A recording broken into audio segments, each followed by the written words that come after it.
राशिद ज़हीर हूं, आप देख रहे हैं ऑनलाइन न्यूज़ इंडिया। खबर उत्तर प्रदेश के चुनाव से संबंधित है। बड़ी खबर, एक बड़ा नेता जो पिछड़ों का नेता अपने आप को बताता है, अनंत समाजवादी पार्टी के अंदर उसका गठबंधन हो गया ओम प्रकाश राजभर। हम आपको खबर देने जा रहे हैं, उत्तर प्रदेश का चुनाव जैसे जैसे नज़दीक आता जा रहा है, रोमांच भी बढ़ता जा रहा है और उतार चढ़ाव भी बढ़ते जा रहे हैं। बंगाल का चुनाव पूरे विश्व ने देखा, पूरे भारत ने देखा, लेकिन उत्तर प्रदेश का चुनाव भी शायद उससे कम नज़र होते हुए नहीं दिखाई दे रहा। चूंकि प्रियंका गांधी ने जिस तरह से अभी भारतीय जनता पार्टी की टांग खींचने का काम किया, यानी कि राजनीति अगर अंदाज में बात कही जाए, उनकी नींदें उड़ा दी हैं। इसी तरह से ओबीसी की राजनीति करने वाले अमित शाह को भी एक बड़ा झटका मिला। मैं आपको खबर उन्हीं के ट्वीट से दूंगा, ओम प्रकाश राजभर के, लेकिन उससे पहले दीपक शर्मा पत्रकार आज तक के रहे बड़े, उन्होंने क्या लिखा वो सुनिए। प्रधानमंत्री मोदी कुशीनगर हवाई अड्डे के उद्घाटन का भाषण अभी खत्म भी नहीं कर पाए थे कि उनके पुराने सहयोगी ओम प्रकाश राजभर ने सपा में शामिल होने का ऐलान कर डाला। कुशीनगर की सारी खुशी आज राजभर ने छीन ली। ये वीडियो मैं आपको लगा के दिखाता हूँ, इसके नीचे क्या क्या लिखा है वो तो मैं आपको बाद में बताऊंगा, लेकिन बहरहाल पहले आपको ये वीडियो लगाता हूँ मैं, जिसके अंदर ओम प्रकाश राजभर और खुद अखिलेश यादव बात करते हुए नजर आ रहे हैं। और ओम प्रकाश राजभर ने क्या कहा वो भी आप सुन सकते हैं। ओम प्रकाश राजभर का ट्वीट आपके स्क्रीन पर लिखा, अब की बार भाजपा साफ, समाजवादी पार्टी और सुहेल देव भारतीय समाज पार्टी मिलकर आए साथ, दलित, पिछड़ों, अल्पसंख्यकों के साथ सभी वर्गों को धोखा देने वाली भाजपा सरकार के दिन बचे 4। माननीय पूर्व मुख्यमंत्री एवं सपा के सुप्रीमो आदरणीय श्री अखिलेश यादव जी से शिष्टाचार मुलाकात की। देखिए मैं आपको बता दूं, भागीदार मोर्चा इन्होंने बनाया था, इसमें असदुद्दीन भी थे और एक दो कुछ लोग और भी थे जो छोटी छोटी पार्टियां लेकर इन्होंने अपना भागीदार मोर्चा बनाया था। कभी भारतीय जनता पार्टी में जाने की बात होती थी, कभी समाजवादी में जाने की बात होती थी, लेकिन अब पिछड़ों की राजनीति को लेकर के एक बड़ा झटका मैं समझता हूं समाजवादी भारतीय जनता पार्टी को लगा। एबीपी लाइव की न्यूज़ से आपको मैं पुष्टि करके बताऊंगा कि किस तरह से यूपी इलेक्शन 2022 अखिलेश यादव के साथ आए ओम प्रकाश राजभर, समाजवादी पार्टी ने ट्वीट करके दी जानकारी। समाजवादी पार्टी ने भी ट्वीट कर दिया है, अब इसमें कोई भी शंका बाकी नहीं बचती। आगे लिखते हैं कि समाजवादी पार्टी ने ट्विटर पर लिखा, वंचितों, शोषितों, पिछड़ों, दलितों, महिलाओं, किसानों, नौजवानों, हर कमजोर की लड़ाई समाजवादी पार्टी और सुहेल देव भारतीय समाज पार्टी मिलकर लड़ेंगे। चुनाव से पहले काफ़ी लंबे समय से बीजेपी के खिलाफ अभी ये धर्मेंद्र प्रधान से भी मिले थे, जैसा कि अखबारों में आया था, लेकिन शायद भारतीय जनता पार्टी में बात नहीं बन पाई। अब सुभाषपा अध्यक्ष ओम प्रकाश राजभर अब समाजवादी पार्टी के साथ आ गए हैं। समाजवादी पार्टी ने ट्वीट करके इसकी जानकारी दी। सपा ने अपने ऑफिशियल ट्विटर हैंडल पर अखिलेश यादव और ओम प्रकाश राजभर की तस्वीरें भी पोस्ट की हैं। समाजवादी पार्टी ने लिखा कि वंचित, शोषित, पिछड़े, दलित, महिला, किसान सब लोगों की लड़ाई लड़ने के लिए हम ओम प्रकाश राजभर के साथ आए हैं। यूपी में भाजपा साफ ये हो जाएगी, ऐसा ये लिखते हैं। देखिए अब मैं आपको थोड़ा सा समीकरण बताना चाहता हूँ, ओम प्रकाश राजभर का कितना वोट है और क्या ये दावा करते हैं और कितना फर्क भारतीय जनता पार्टी को आने वाले 2022 के चुनाव में पड़ने जाने वाला है। देखिए अमित शाह जी, जिनको चाणक्य कहा जाता है, 14 हो 2014 या 2017 या 2019, हुआ यूं है कि इन तीनों इलेक्शन में जितना भी ओबीसी वोट था, पिछला वोट था, वो तमाम वोट जो है भारतीय जनता पार्टी को जाता हुआ दिखाई दिया और गया। इसी वजह से बम्पर जीत भारतीय जनता पार्टी ने जीत दर्ज की तीनों इलेक्शंस में। इसका एक छोटा सा मैं आपको एग्जांपल देता चलता हूं। देखिए 20% अगला जो वोट है वो भारतीय जनता पार्टी अपने आप को समझती है कि हमारा है, उसके अंदर ब्राह्मण भी हैं, ठाकुर, क्षत्रिय, सभी लोग उसके अंदर आते हैं।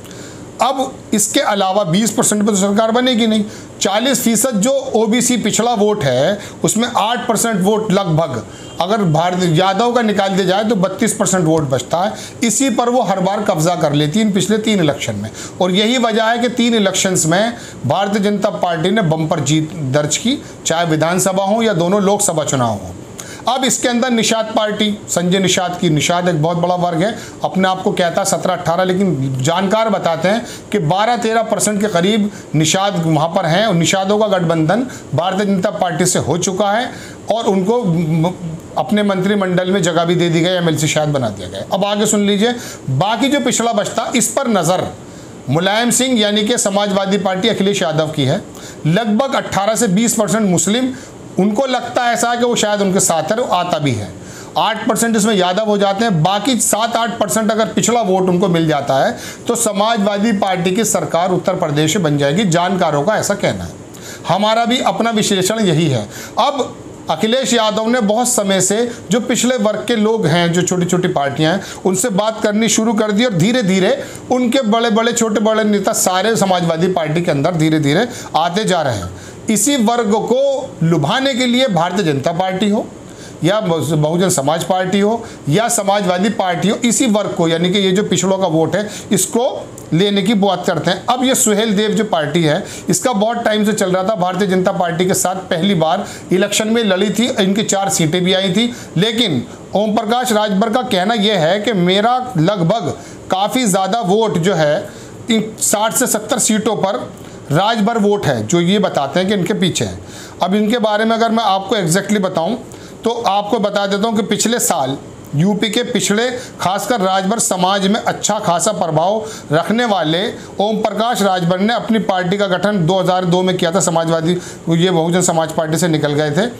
इनका कहना यह है कि इनमें इनका जो ये वोट है, इनका कहना है ओम प्रकाश राजभर ने अपनी पार्टी को 27 अक्टूबर 2000 को गठन किया, 15 साल बाद 2007 में चुनाव जीती। ओम प्रकाश राजभर की माने तो 100 सीटों पर राजभर समाज का वोट हार जीत तय करने में क्षमता रखते हैं। इसमें वाराणसी में 5, आजमगढ़ की 10, जौनपुर की 9, बलिया की 7, देवरिया की 7 और मऊ की 4 सीटों पर राजभर वोटर की अच्छी तादाद है। राजभर की माने तो यूपी में 66 सीटों पर 40 से 80 हज़ार और 56 सीटों पर 25 से 39 हज़ार वोट राजभर के वोट हैं। ये काशीराम के साथ आए थे शुरुआत में। बहरहाल ये इनका समीकरण है। इन्होंने भारतीय जनता पार्टी को भी सत्ता में आने में एक अहम रोल अदा किया था। अब ये समाजवादी पार्टी में आ गए तो एक बड़ा झटका भारतीय जनता पार्टी को लगा है और उसकी जो उम्मीदें हैं, एक तरफ प्रियंका उनको घेरने की काम कर रही हैं, दूसरी तरफ समाजवादी भी अपना कुनबे को बढ़ाती जा रही है। प्रधानमंत्री कुशीनगर में एयरपोर्ट पे हवाई अड्डे का वो करने का उसी दिन खबर ये आ रही है कि ओम प्रकाश राजभर समाजवादी पार्टी के अंदर चले गए। ये वीडियो आप देख सकते हैं। अखिलेश यादव यानी कि समाजवादी पार्टी ने अपने ट्विटर पर खुद इसकी जानकारी दे दी है। अब यूपी का चुनाव ऐसा नहीं रहा जैसे 3 महीने पहले था। ये बात अलग है कि हिंदू मुस्लिम की राजनीति करते करते भारतीय जनता पार्टी ने कोई कसर नहीं छोड़ी।